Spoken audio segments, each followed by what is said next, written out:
Hello friends, welcome to Kunjal's kitchen. આજે આપણે બહાર જેવી જ ટેસ્ટી અને ચટાકેદાર ગ્રીન ભાજી બનાવીશું। તો તેના માટે મેં અહીં 4 નાની સાઇઝના બટાકા લીધા છે, સાથે 4 ફ્લાવરના ટુકડા છે અને 1 ટુકડો દૂધીનો લીધો છે। તો સૌથી પહેલાં આપણે બધા શાકભાજીને કુકરમાં આ રીતે મોટા મોટા કાપી લેવાના છે અને તેને બાફી લઈશું। આ રીતે દૂધીને પણ આપણે મોટી કાપી લઈશું, તો દૂધી નાખવાથી ભાજીનું ટેક્સચર એકદમ સરસ બને છે।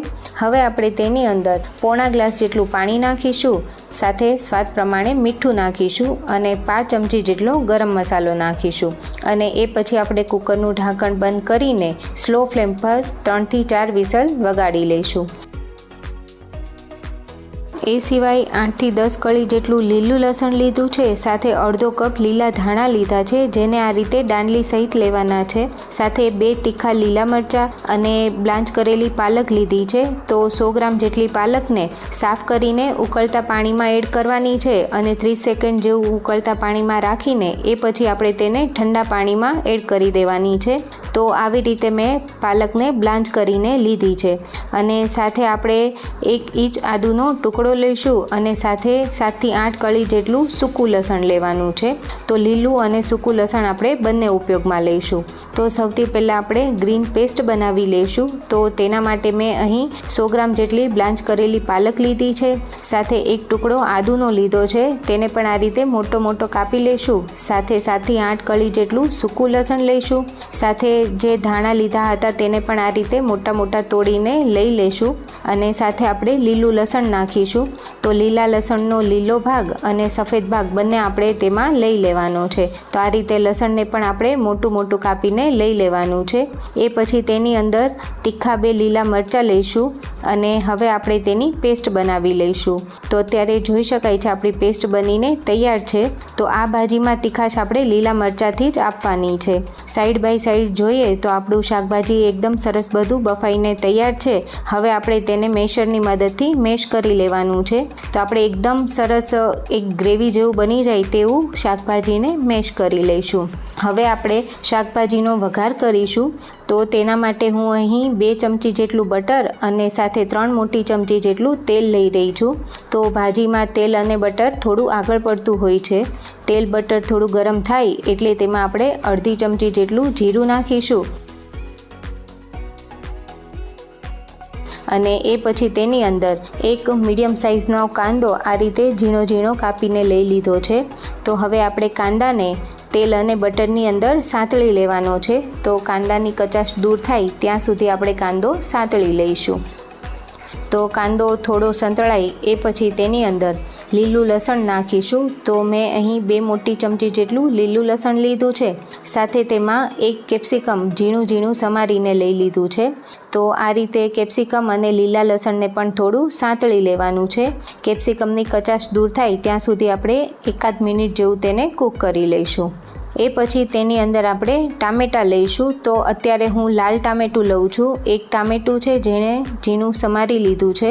તો અહીં તમે લીલું ટામેટું પણ લઈ શકો છો, પણ લાલ ટામેટાનો ટેસ્ટ વધારે સારો આવે છે।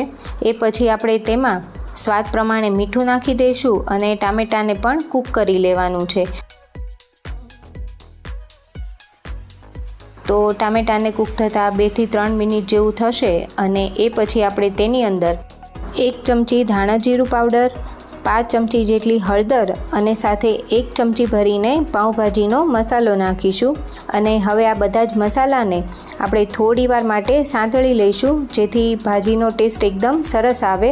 અને હવે આપણે તેની અંદર અડધા કપ જેટલા વટાણા નાખીશું। તો વટાણાને મેં ખુલ્લા પાણીમાં બાફ્યા હતા, જેથી તેનો ગ્રીન કલર એકદમ સરસ જળવાઈ રહે। અને એ પછી આપણે જે શાકભાજીનું મિશ્રણ તૈયાર રાખ્યું હતું બાફેલું એ એડ કરીશું અને બધી જ વસ્તુને સરસ રીતે મિક્સ કરી દઈશું અને હવે આપણે તેને એક મેશરની મદદથી મેશ કરી લેવાનું છે, જેથી વટાણા અને બીજી બધી જ વસ્તુ સરસ મેશ થઈ જાય અને એકરસ થઈ જાય। તો અત્યારે જોઈ શકાય છે કે આપણી ભાજીનું મિશ્રણ એકદમ સરસ એકરસ થઈ ગયું છે અને તેનો લાઇટ ગ્રીન કલર આવી ગયો છે। હવે આપણે તેની અંદર 5 કપ જેટલું પાણી નાખીશું અને બધી જ વસ્તુને થોડી વાર માટે કૂક થવા દઈશું। થોડું કરીને 2 વાર મેં પાણી એડ કર્યું હતું અને એ પછી ભાજીને કૂક થવા દીધી અને આ રીતે ભાજી આપણી બનીને હવે તૈયાર છે. હવે આપણે ભાજીનો ફાઇનલ વઘાર કરીશું. તો તેના માટે 2 થી 3 ચમચી જેટલું તેલ લીધું છે અને સાથે 2 ચમચી જેટલું બટર લીધું છે. તેલ બટર ગરમ થાય એટલે તેની અંદર 1 કપ જેટલી તૈયાર કરેલી ગ્રીન પેસ્ટ એડ કરીશું.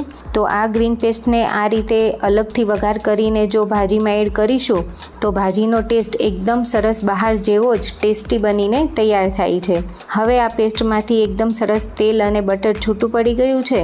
તો હવે તેની અંદર આપણે થોડું પાણી એડ કરીશું અને ફરીવાર માટે આપણે આ પેસ્ટને સાંતળી લેવાની છે. તો ફ્રેન્ડ્સ, આ રીતે એકવાર ચોક્કસથી ગ્રીન ભાજી બનાવજો, ઘરમાં બધાને જ બહુ ભાવશે. હવે તેની અંદર આપણે 5 કપ જેટલું લીલું લસણ નાખીશું અને ફરીવાર માટે આપણે થોડું સાંતળી લેવાનું છે. અને હવે તેની અંદર લાસ્ટમાં 1 ચમચી જેટલું બટર નાખીશું અને ફરીવાર આપણે સરસ રીતે બધું જ મિક્સ કરી દેવાનું છે.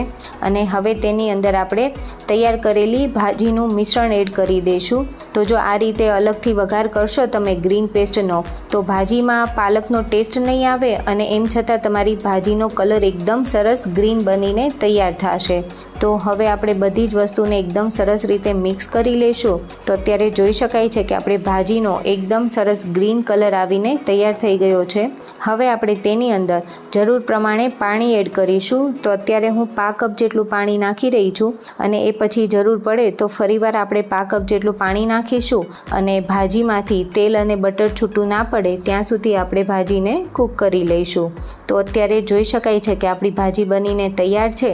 હવે આપણે લાસ્ટમાં તેની ઉપર થોડા લીલા ધાણા નાખીશું અને બધું જ સરસ મિક્સ કરી લઈશું.